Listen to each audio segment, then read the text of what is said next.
So this discipline, the way it came to be is basically by science fiction. So I'll talk more about it. Let's go ahead. All right. So as I said, it is basically most of these are just broad areas of engineering, but then you can go further into life sciences also. So what does it take to make a robot? Right? As we said, it's a machine that behaves with respect to its environment. It has to do something, right? It is expected to do something. So how does it sense its environment? It has to have sensors. It does its work by actuation or by computing. So you need to have a certain set of a sensory suit where it can judge its environment. It could be basic obstacle avoidance, where you don't collide into something, or it could be just facial recognition or something which completely deals with computer science. So these areas are the basic backbone of robotics, but then, as I'll show you, there are more and more disciplines that have just walked into robotics. Okay, so how does the word robot come into it? At one point in time, a certain novelist wrote a short story which basically talks about a group of machines and what it means. So basically a robot is, in Czech, it means a slave, something that does not have its own free will and keeps on doing a repetitive task over and over. So this was slowly imported into the English language and it became pro. And then sometime later, we had the word robotics. Some of you who have read Isaac Asimov would know that he is the biggest science fiction writer. And this word robotics came into existence from one of his novels, which was I, Robot. And most of his, I think this one is a movie with Will Smith, if you remember. And that is how this whole thing. These are some, actually if I had the video, I would have shown you of how robotics or this whole theme of robotics came into being. Now, there is this whole discipline of robotics which is studied seriously in universities, and then there is this general community. So we have these three broad laws of robotics that you might have heard, which is basically a robot might not harm a human, it has to obey its orders, and then finally a third law, which was then made into the zeroth law, which it might injure itself but not allow a human to come to harm. So basically what it means is the job of a robot is to serve humans even if it has at some point to injure itself. Okay, so I'm not going to go into that. That is something that you can look up on YouTube or something when you have time. Okay, so there are many definitions of robotics, but the general definition of a robot is something that can be programmed to do a certain task. So you can program it or you can reprogram it. All right. Now, there are two areas that are very closely overlapping when you talk about robotics. One is robotics, the other one is automation. So, if I'm in an elevator and I press a button, I can go to a specific floor. Is that robotics or is it automation? It's a machine, right? It's a machine, you just walk into an elevator, it takes you to the floor you want to go to. So, is that automation or is that robotics? It is automation, right? So that is a very rigid form of automation where you cannot program much. So at higher levels of automation, the line is absolutely blurred. So, which is why he said, I cannot define a robot, but I can tell when I see one. And I'll give you examples of that when we go to studying automation. This is what it is. Robotics is the science dealing with programming, designing, and building robots. As I said, a robot is virtually anything that operates with some degree of autonomy. So you can program it, that it can sense its environment, look at the task, and take its own decisions. And as you can see, roboticist is a person who will obviously build, program, and operate these robots. Okay, so I just spoke to you about automation. So there are three levels of automation. The elevator example is a form of rigid automation. You can't do anything. If there are like four floors, you cannot go to the fifth floor because it has been programmed. There's nothing you can. If you want to go to the fifth floor, go to the fourth and take the stairs, right? There are only four options. So this is an example of rigid automation. Programmable automation is something that it can be reprogrammed. And in the case of flexible automation, it is, now this is the area which completely borders robotics. It is flexible in the sense that it can decide for its own. So for example, let me give you a good example of a flexible automation case. Okay.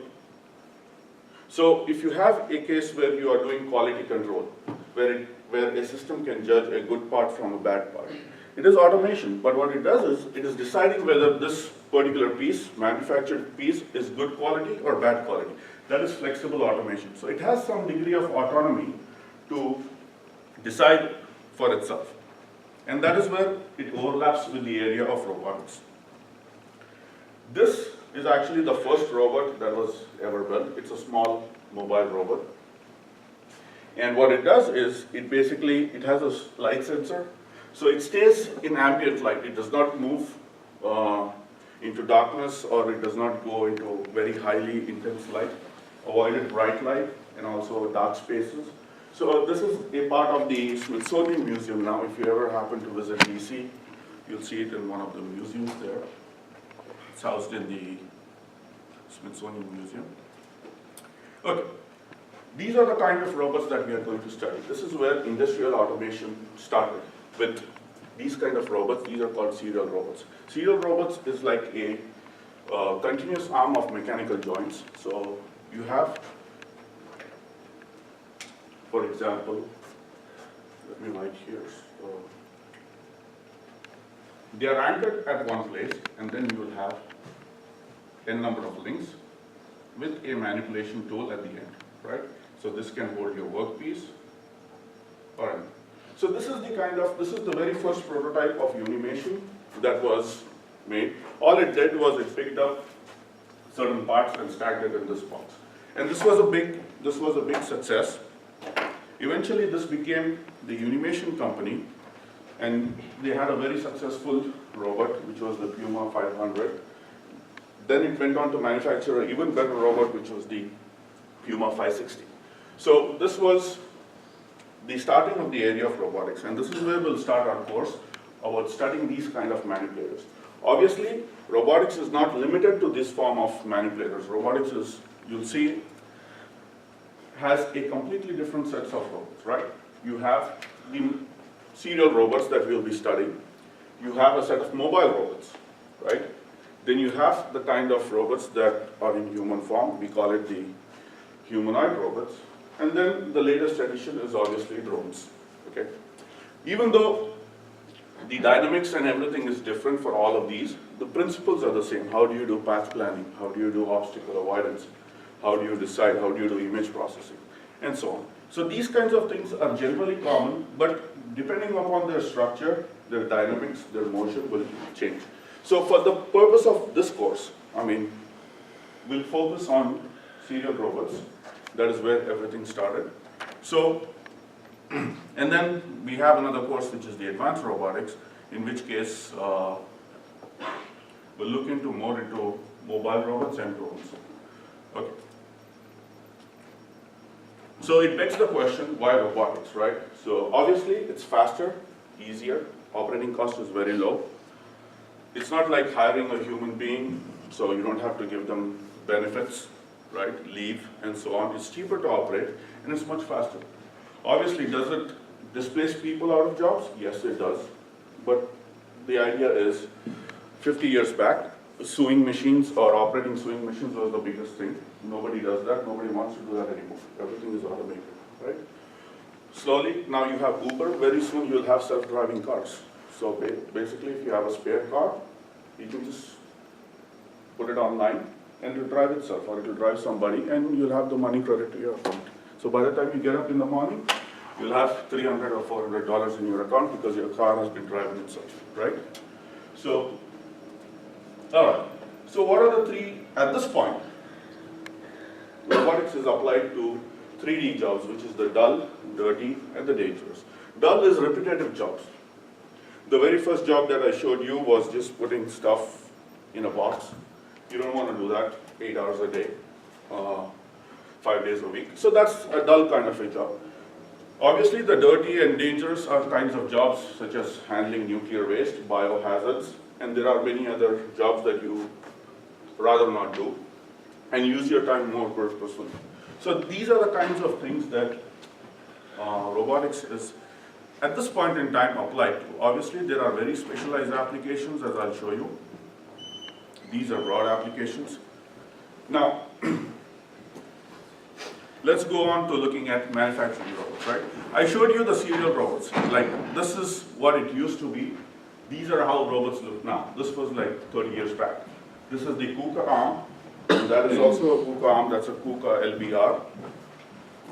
Okay, so let me show you how flexible and dynamic these robots are.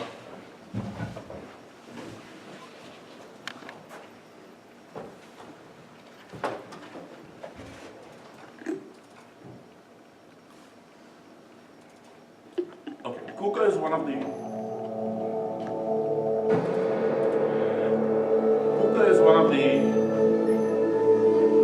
leading companies manufacturing industrial robots, and you'll get a chance to see how flexible and fast they are.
Trajectory and so on, right? Obviously, this was a very big ad campaign.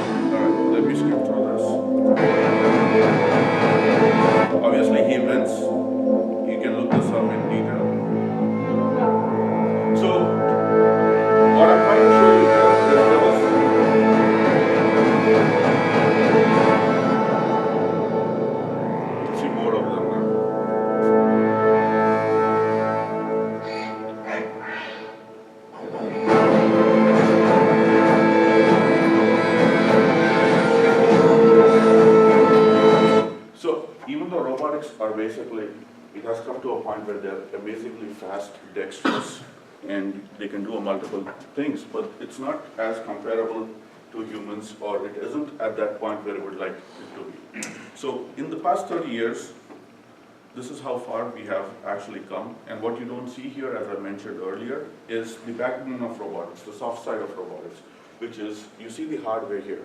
How do you track a ball? How do you predict its trajectory? You know, is there a spin on the ball? So these kind of things is the soft side of robotics, which is soft computing, right? All right. So what is the current state of the art in robotics? You have swarm robotics, which is something that is borrowed from life sciences, right? As I mentioned to you, you have a significant part of robotics that deals with life sciences. So in this case, if you have observed, there's what is known as a colony behavior. So a group of ants doing a certain task together, or it could be a flock of birds. So the idea is, instead of having one very highly intelligent robot doing a task, why not have very small robots collaborate, right? So this is something that you can see in terms of, this is an example of how, bees or ants, and the same behavior can be replicated in terms of drones, right? So you have flying drones that can be. Okay. So you have a lot of experiments that were done in terms of drones, and let me show you a few here, if I have them. Okay, let me show you the automation part, and then we'll get back to this. Okay, so this is an example of highly flexible automation, right? In this case, you'll see a. Complementing the flex pickers is ABB's Pickmaster 3.2 software, which helps monitor progress on the line and enables quick production changes from one product to another. Integrated with the Pickmaster software are 4 gigabit Ethernet cameras mounted in front of each robot and used to locate each pancake's position on the conveyor. The robot then tracks the pancake position for accurate picking and stacking. RG Lumo configured the vision software to recognize overlapping products to ensure the flex pickers are able to pick a product overlapped on top of another one. What you see here is a parallel manipulator.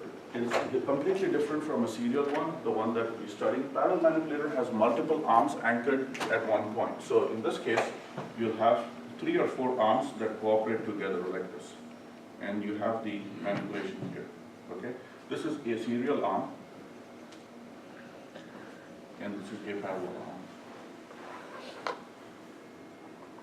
Okay? Parallel arm gives you very fast operation as opposed to serial, and depending upon, how you're going to mount it from roofing, or you want to anchor it at the ground, that defines what type of a manipulator you'll use. Okay. Other thing is, the most important industry where robots are used is car manufacturing or welding industry. So if you want to weld a part at very high accuracy, then without having any human errors or anything, then you use one of these. These are ABB robots. There are 3 or 4 companies that manufacture very high quality industrial robots. ABB, KUKA, Fanuc.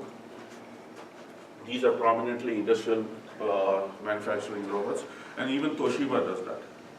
So we have a few industrial manipulators in the lab. We also have humanoid robots, we have drones, we have mobile robots. So once we cover a certain part of theory, we should be able to go to the lab and check out a few things. Okay, so the other area where robotics is used is, let me go to swarms first and then we'll come back to this. So this is an example of swarm behavior. Right? Ooh, agile flight.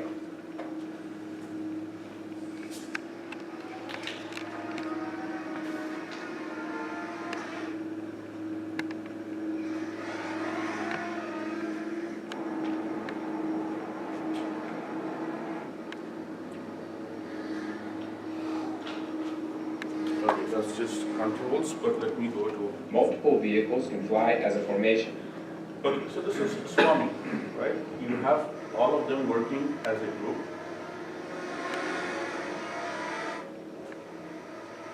Isn't that what happened in the Super Bowl? Yeah, exactly.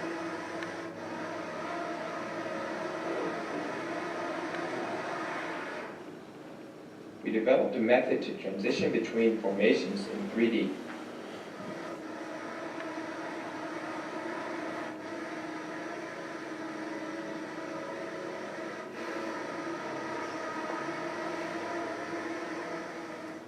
The team can also navigate in environments with obstacles.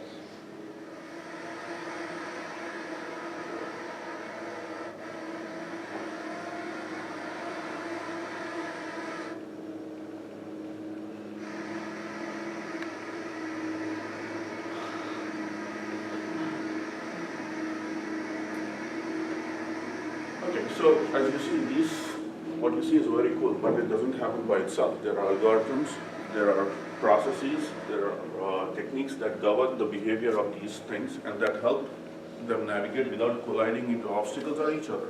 So that is what is a major part of robotics, right? The other area that deals with humans is prosthetics. So most of that you have prosthetic arms, for example.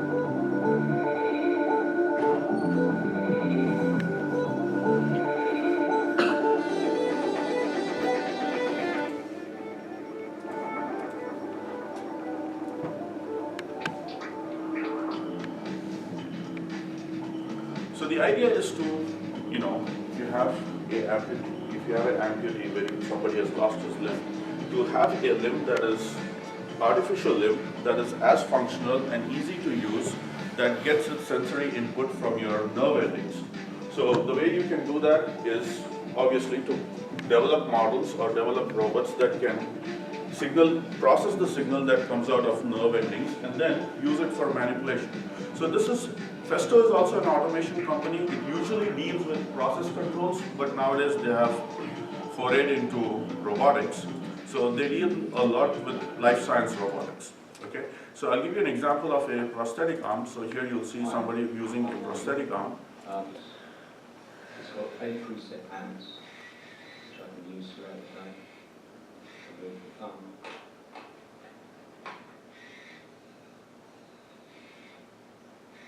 To do point grips, this I can use at the time. And it has a wrist on it. And this is all. So this is all by the terminations from the nerve endings that are fed into a sensory input, and you have to clean the signal because you don't want unwanted behavior, right? It's really dangerous if it behaves in a way that he does not want it to, right?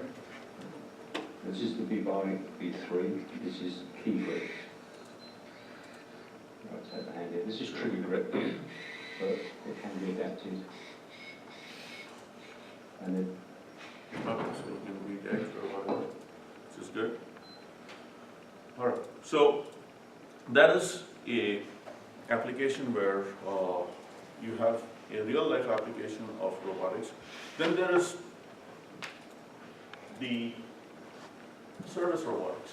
Service robotics is basically, this is the warehouse in Amazon. So you have so many products that are stacked. So instead of actually each person going and picking up, let's say you book an order with Amazon and it goes to one of these warehouses. So when they stack them up or when they box them up, instead of the person going to that particular aisle, like you would shop in a grocery store, going there and picking up a product, they just scan the order and that product itself moves to where the person is standing to box them. So these robots are basically carrying what the usual stuff is so that they can be packaged very easily. So you have, as you can see at the bottom here, let me bring that up.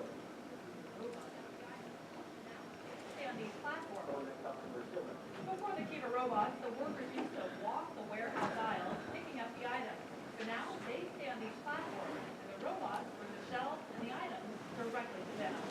The 320-pound robots can lift up to 750 pounds. They have motion sensors to detect objects in their way and travel between 3 and 4 miles per hour. Amazon says the robot's small footprint allows it to squeeze in 50% more inventory into this warehouse, which is the size of 59 football fields. They've also improved efficiency by 20%. It only takes 15 minutes to fill some orders instead of 90. On Cyber Monday last year, Amazon customers ordered 426 items every second. That's a lot of business. All right.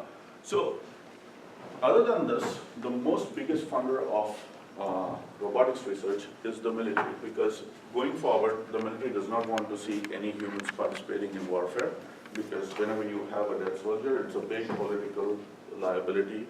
So the idea is 20 years, 50 years down the line, you don't want any person in a conflict zone.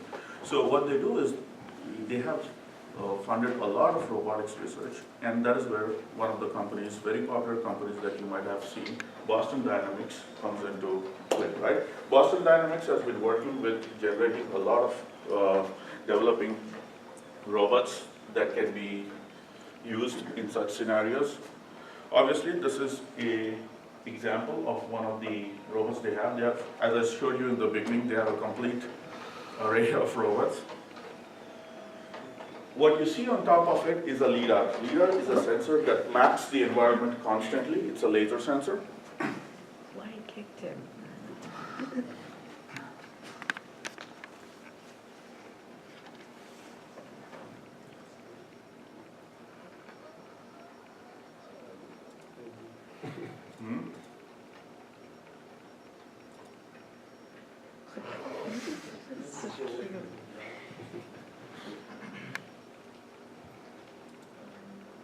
Well, the army rejected them because they made a lot of noise. So if you put them in a field, right, and you know where the enemy is, right, because they make a lot of noise. So that has been, Google bought Boston Dynamics. Last month Google sold it off for God knows what reason, but I think there is a Japanese company that bought out Boston Dynamics. They have the other one, which is the mini spot. This is, I think, I love this one. I should have one of these.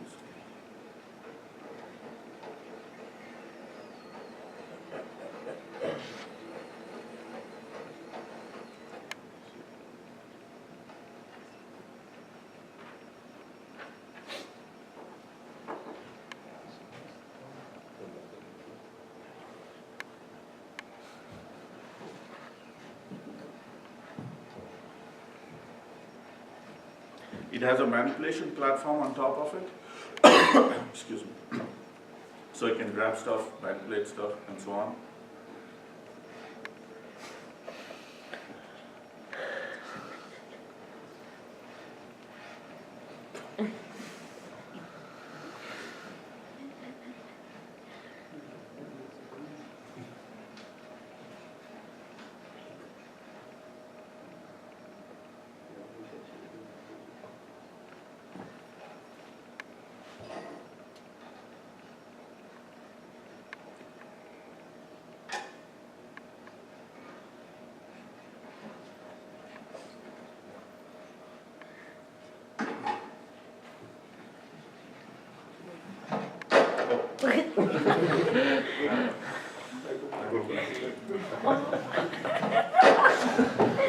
Oh my God.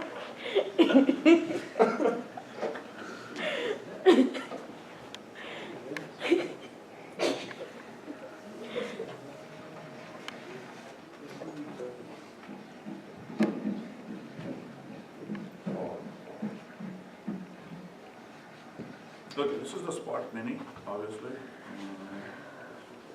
This is actually funny.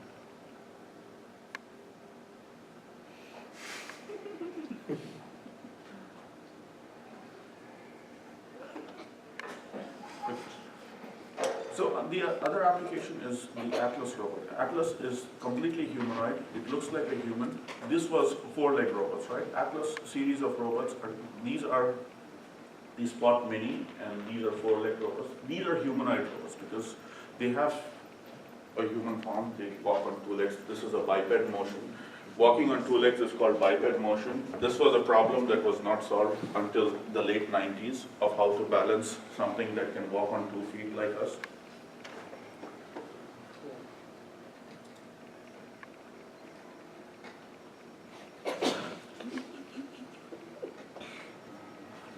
Most of us experience this.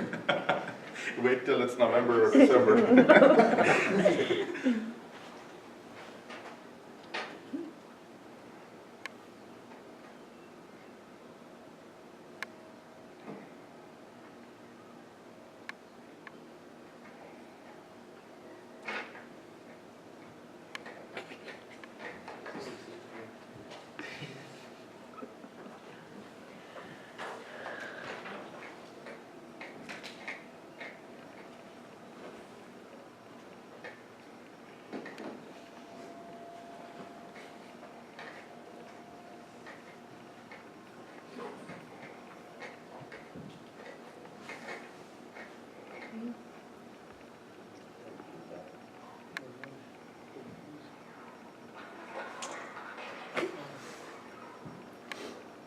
The idea here is basically to demonstrate the robustness of the control system.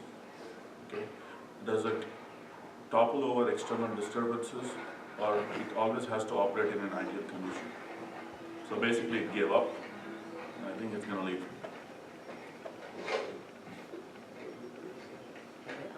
Okay, so these are the kind of projects the military is really interested in because they want to completely automate the battlefield.